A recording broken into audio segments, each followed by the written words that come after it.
Clara Evans hadn't been back to her grandfather's farm in almost 10 years.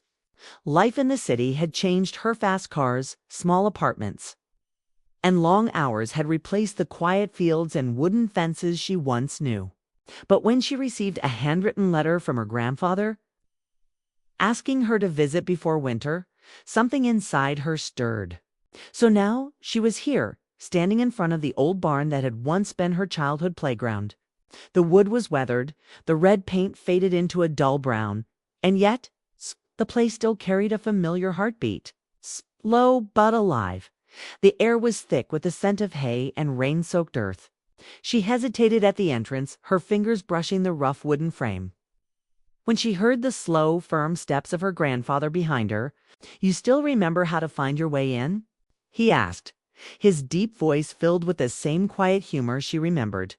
Clara turned to see him, Henry Evans, older now, his silver hair hidden under a worn hat, his hands strong but trembling just slightly. He smiled faintly and gestured toward the barn. "Go on in," he said. "It's been waiting for you." Clara pushed the door open. The hinges groaned, the sound echoing like an old song through the empty space. Sunlight streamed in through the cracks in the roof, forming thin golden lines that danced in the dust. Every corner held something familiar: broken ladder, an old saddle, jars of nails, the scent of oil and wood polish. She felt a wave of nostalgia, a mix of comfort and sadness. Behind her, the heavy door closed with a thud. Then she heard the metallic click of the lock. She turned quickly. "Grandpa, why did you lock it?" Henry didn't look alarmed. In fact, he seemed calm, almost thoughtful. "Because some things," he said, "should stay between us for a while. This barn has stories to tell, and they don't like interruptions." Clara frowned but said nothing. There was something different about his tone, gentle but purposeful. He walked past her and went straight to the far corner, where an old wooden chest sat beneath a dusty sheet. It was the same chest she remembered from childhood, the one her grandmother used to say held unfinished dreams. Henry knelt slowly and brushed off the dust. "You were just a little girl when you last saw this," he said. "Your mother didn't want you in here after." His voice trailed off, heavy with something unsaid. Clara's stomach tightened. After what? She didn't dare ask. He unlatched the chest. Inside lay a collection of old woodworking tools, planes, chisels, hammers, each wrapped neatly in cloth. The metal had dulled over time, but the handles were smooth, worn down by years of use. Henry lifted one gently and held it toward her. "This one," he said, "belonged to your father." Clara froze. Her father, Daniel Evans, was a name she hadn't heard spoken aloud in years. He had left when she was 8, walked out one rainy morning, and never came back. No note, no call, nothing. Her mother never forgave him, and her grandfather never spoke his name. She looked at the tool in his hands, her throat tightening. "You kept his things?" "Of course," Henry said softly. "A man can make mistakes, but what he builds still carries his soul." She ran her fingers along the handle, feeling the carved initials. D.E. Her chest felt heavy. "Why are you showing me this now?" Henry looked at her for a long moment before answering. "Because you came back, and because I think you're ready to understand him." Clara swallowed. She wasn't sure she wanted to understand her father. The wound was too old, too deep. But something in her grandfather's eyes, tired but kind, made her listen. He stood and walked toward the shelves that lined the wall. "Your father used to work here every morning," Henry said. "He built furniture, small things mostly, but he built with heart. When your mother got sick, this barn became his world." Clara frowned. "I thought he left before she got sick." Henry paused. "That's what she wanted you to believe." He sighed, rubbing the back of his neck. "The truth is, he stayed until he couldn't anymore. He tried to fix what was broken between them, but love isn't what it doesn't always take the shape you want." The words hit Clara like a slow ache. She looked around the barn, noticing details she had missed before: the half-finished chair in the corner, the tools left mid-work, the faint smell of varnish. It wasn't just a barn. It was a memory frozen in time. Henry turned toward her again, his expression softening. "When he left, I wanted to hate him," he said. "But he built this place for you. Every nail, every board was meant to hold something of him here." Clara blinked back, the tears forming in her eyes. "I never knew," she whispered. He nodded. "You weren't supposed to. Your mother thought forgetting was easier." She sat down on a wooden stool, her fingers still clutching the chisel. The weight of it felt symbolic, like she was holding a piece of truth she hadn't asked for but somehow needed. The barn, silent except for the hum of the wind outside, seemed to breathe with her. Henry smiled gently. "I thought maybe showing you this would make you understand why people build things. Sometimes it's not about creating something beautiful. Sometimes it's about holding on when everything else falls apart." For a while they didn't speak. The sound of rain began to patter on the roof, soft and steady. The air grew cooler, carrying the earthy smell of wet hay. Clara looked at her grandfather, his weathered face, his trembling hands. His patient silence, and felt something shift inside her. She stood and walked to the chest again, lifting another Tula hammer with her grandfather's initials carved in it this time. She smiled faintly. "You both worked here, didn't you?" He nodded, side by side. "Until one morning he didn't come back." Clara swallowed hard. "Did he ever write to you?" Henry's eyes darkened. "Once, a letter I never opened." "Why not?" She asked. "Because I was angry," he admitted. "But anger fades. Regret doesn't." The words lingered between them like a confession. Clara took a deep breath and looked around once more. The tools, the smell, the dust, it all told a story she'd never known existed. The barn wasn't just an old building. It was a witness, a silent keeper of love, mistakes, and memories too painful to speak of. Henry finally walked over to her and placed a hand on her shoulder. "You came back for a reason, Clara. Maybe not to rebuild what's lost, but to understand where you come from." She looked at him, eyes filled with both confusion and warmth. "I think I'm starting to." The rain outside grew heavier, the sound of it echoing through the wooden walls. The locked door didn't feel like a prison anymore, felt like a boundary. Between the past and the present, Henry picked up a small wooden box from a nearby shelf and handed it to her. "He started carving this for your mother," he said. "Never finished it." "Maybe you can." Clara opened it carefully. Inside lay a small, half-carved heart, shape and finished, rough but full of intent. She smiled sadly. "It's beautiful." Henry nodded. "It will be when it's done." And in that quiet moment, surrounded by dust and memories, Clara realized something: her grandfather hadn't locked the barn to keep her inside. He had locked it so she wouldn't walk away too soon, so she could finally see what love looked like, even when it was buried in wood and silence. The storm outside roared louder, but inside, the air felt calm. Clara looked at her grandfather, at the chest, and at the tools that once belonged to her father, and for the first time in her life, she didn't feel angry anymore. She just felt home. The next morning, Clara woke before sunrise. The air outside was cool and carried the faint smell of dew and soil. She hadn't slept much. The old barn and the truth her grandfather had revealed stayed with her all night. Her father's tools, the unfinished music box, the locked door, it all felt like pieces of a puzzle she was finally ready to understand. She threw on her jacket and walked toward the barn. The fields were still wrapped in fog, and the light from the early dawn made everything look softer, like a painting. When she reached the barn, the door was already open. Her grandfather was inside, sitting at the workbench with a block of wood in his hands. He was carving slowly, his glasses slipping down his nose, his face lit by a small hanging bulb. "You're up early," he said, glancing up with a faint smile. "I couldn't sleep," Clara admitted. "I figured." He patted the stool beside him. "Come here. You might as well learn something while you're here." Clara sat down. He handed her a chisel and a piece of wood. "Start with this," he said.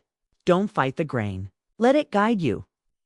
She took the chisel awkwardly, her movements uncertain. The wood resisted at first, the blade slipping.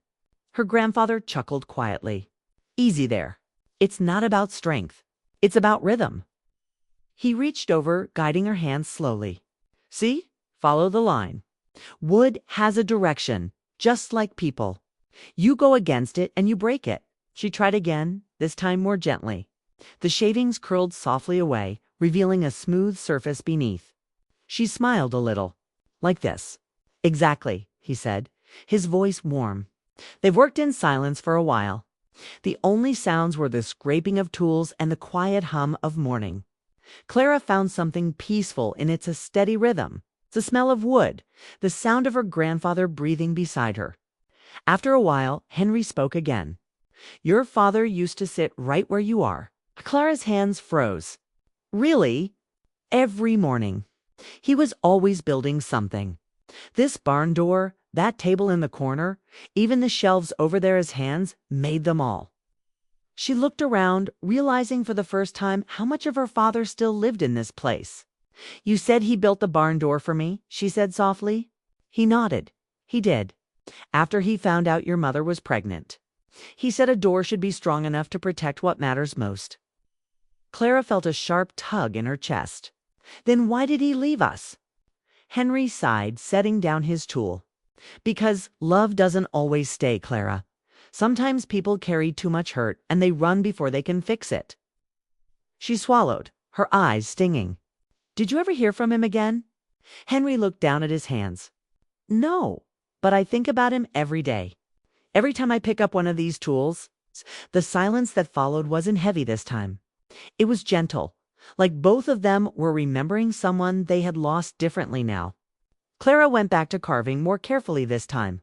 Her movements grew smoother, more confident. Henry watched her quietly.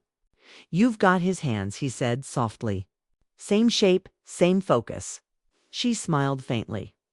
Mom used to say that too. She was right. He said, he was a good man, Clara. Not perfect, but good. She hesitated. Did Mom love him? Henry looked toward the sunlight breaking through the barn window. More than she could admit. Sometimes love turns into silence when words aren't enough. The words hit Clara deeply. Her mother had never spoken badly about her father, but she had never spoken kindly either. Just silence.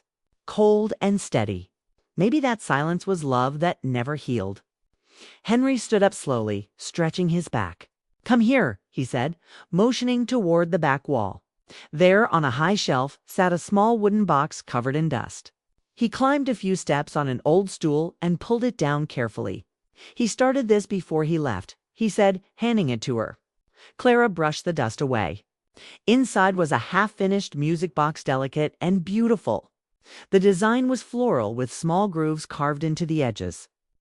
And a space inside that still waited for the winding mechanism. It's beautiful, Clara whispered. He wanted to finish it for your mother, Henry said, but he never did. After he left, I couldn't bring myself to touch it. Clara ran her finger along the carvings. Maybe I can finish it, she said quietly. Henry's expression softened. You think you can? She nodded. I want to try. He handed her a thin carving knife. Then, start now. Clara took a deep breath and began to carve. Her hands trembled at first, but as she worked, something inside her began to steady. The world outside didn't matter, the barn, the smell of cedar, and the quiet presence of her grandfather were all she needed. Henry watched her, his eyes full of pride. You know, he said, when your father worked, he never talked much. But I could always tell what he was feeling by how he shaped the wood.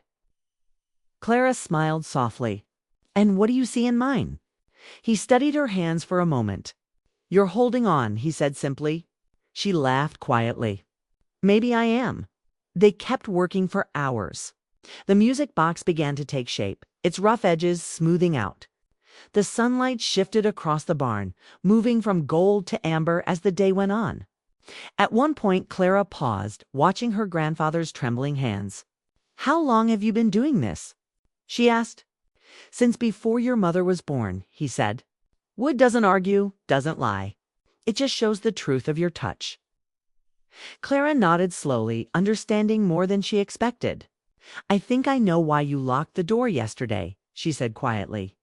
He smiled knowingly. Do you? You didn't want me to leave before I learned what this place means? Henry's eyes glistened. Smart girl. They shared a quiet moment, then no words, just the soft rhythm of their carving. By late afternoon, Clara had nearly finished the box. She added the last curve of the lid, the delicate line her father had started years ago.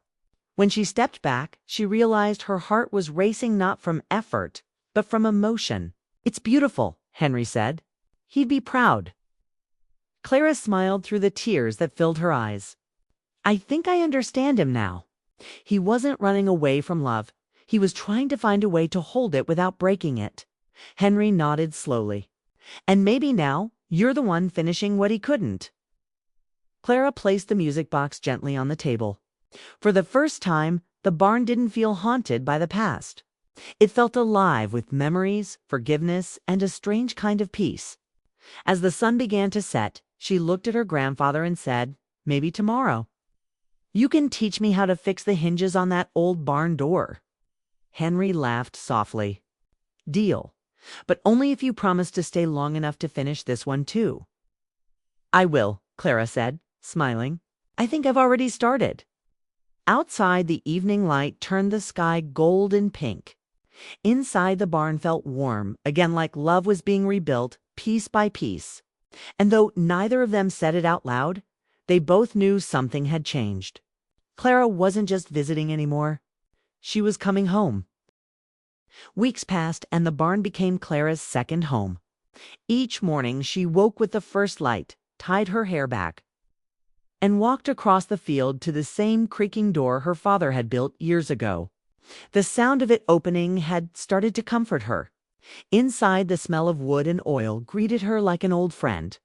Her grandfather was always there before Hearst, inning at the workbench, polishing a tool, waiting quietly, as though he knew she would come. The music box she had been finishing sat at the center of the table. It looked almost complete, now smooth, elegant, and carved with tiny vines curling around the edges. But Clara wasn't rushing. Every curve, every small detail mattered. It wasn't just about finishing a piece of wood. It was about finishing something her father had left behind. "Morning, Grandpa," she said one day, stepping inside. "Morning, sweetheart," Henry replied, not looking up. He was sanding a small rocking chair, one of the few pieces he still made to sell in town. His hands shook more these days, but his focus never wavered. Clara placed her hand on the music box and smiled. "I think it's almost ready." He nodded. "Good. You've done fine work. Your father would have said the same." She looked at him carefully. He seemed weaker somehow, like the long days were starting to take their toll. His movements were slower, his breath shorter, but his eyes still carried the same steady light. She didn't say anything about it, but she noticed they worked together in silence for a while. The rhythm of carving and sanding blending with the soft creaks of the barn. The radio in the corner played old country music, faded and scratchy, just as it always had. After a while, Henry spoke. "You've changed since you came here." Clara smiled faintly. "How so?" "You used to walk like you were carrying the whole world," he said. "Now you walk like someone who knows where she's going." His words struck her deeply. For years, she'd been lost running from the city to escape her emptiness. But the quiet days in the barn, the scent of cedar, and the stories her grandfather shared had built something inside her that she hadn't known she was missing piece. She looked around at the walls. The shelves, the tools of it felt alive now. She could almost hear the laughter of her father, the hum of her mother's voice outside the door, the sound of her grandfather's steady breathing when he worked. The barn wasn't a place of sadness anymore. It was a place where time had finally begun to heal. By mid-afternoon, the light through the wooden slats had turned warm and golden. Clara carefully fit the small winding mechanism inside the music box and closed the lid. Then she turned the key gently until the first note played. The melody was soft, fragile, but beautiful. It floated through the barn like sunlight through dust. Henry stopped working and looked up, eyes shining. "That," he said quietly, "is the sound of something coming home." Clara felt tears gather in her eyes. "It's the song Dad used to hum, isn't it?" He nodded. "He wrote it for your mother. Said he wanted her to have a tune that would last longer than words. The sound of it filled the air, and for a moment neither of them spoke. It was as if the barn itself was listening, remembering. When the melody ended, Henry reached into his pocket and pulled out a small brass key, warm from his hand. He placed it on the table in front of her. "What's this?" Clara asked. "It's for the barn," he said. "It's yours now." She blinked in surprise. "Mine," he nodded. "You've given this place back its purpose. You've rebuilt what time tried to take away. It belongs to you now." Clara hesitated. "But Grandpa, this is your place." He smiled softly. "It was. But I built it for family, not for myself. And now it's your turn." She didn't know what to say. She picked up the key and held it tightly, feeling its weight, a small thing, but heavy with meaning. Her throat ached with emotion. "Thank you," she whispered. Henry nodded and leaned back on his stool. He looked at peace, but his face was pale, his breathing shallow. Clara noticed the fatigue in his eyes and moved closer. "You need rest," she said gently. He waved his hand dismissively. "I've been resting all my life. Don't you worry about me." But she did worry. That night, after she walked him back to the farmhouse, she couldn't sleep. She lay awake thinking about everything: the music box, the locked door, her father's story, and how her grandfather had carried all of it alone for so long. The next morning, when she returned to the barn, Henry wasn't there. His stool was empty, the tools neatly arranged as if he had tidied them before leaving. The sight filled her with an uneasy feeling.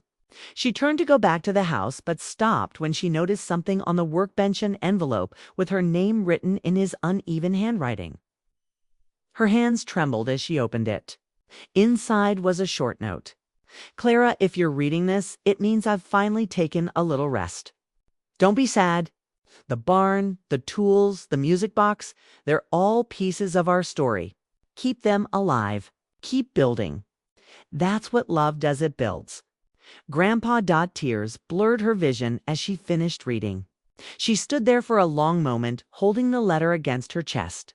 The barn was quiet, except for the faint creak of the beams and the whisper of the wind outside. Clara took a deep breath and walked over to the table. The music box sat there waiting. She turned the key once more, and the soft tune began to play, again gentle, steady, full of love. As the melody filled the air, Clara smiled through her tears. "You built more than a barn, Grandpa," she whispered. "You built a place where hearts can heal." From that day on, Clara stayed. She repaired the roof, cleaned the corners, and opened the doors every morning to let the light in. The barn became her workshop, a place where she crafted furniture, toys, and small wooden boxes for the town's children. But every piece she made carried a little mark, H.E. for Henry Evans. Sometimes she'd look up at the ceiling, where dust floated through the sunlight, and she'd almost hear his voice again, steady.com, telling her to follow the grain, not fight it. One summer afternoon, she sat at the same workbench, her hair tied up, her hands coated in sawdust. She glanced at the music box sitting nearby and smiled. A young couple from town had come to order one just like it for their newborn daughter. Clara decided she'd make it exactly the same way, soft, simple, and full of love. When she opened the lid and the tune began to play, it no longer made her sad. It made her feel whole as the sun dipped behind the fields.